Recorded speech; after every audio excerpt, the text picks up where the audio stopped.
I have hypertrophic cardiomyopathy. That is a growth. In my case, it is in my left ventricle, and it is obstructive hypertrophic cardiomyopathy. That means that if you think about and for me, it's the inside of my heart. If you think about yours is flat, most people's are flat, and you'll get cardiomyopathy. It's called hypertrophic cardiomyopathy, and that'll be a growth.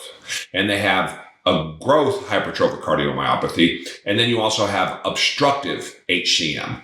And obstructive is what you don't want. You don't want either, but if you're going to get it, you'd like to avoid obstructive. Unfortunately, mine sits right at the bottom of my left ventricle, and it comes out about like this, 41%.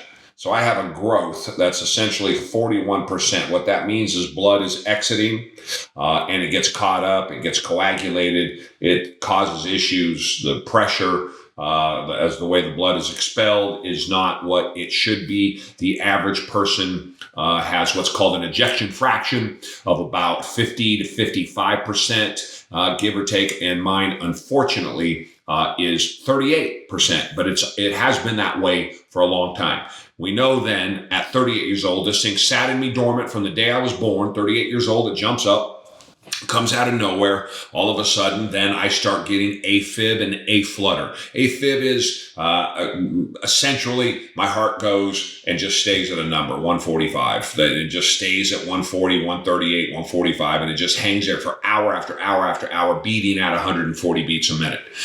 A flutter for me is it'll go 100, 140, 75, 138. And meanwhile, the heart it almost misses a beat. For me, it's the fourth beat. If I count them in fives, there'll be 1, 2, 3, 5.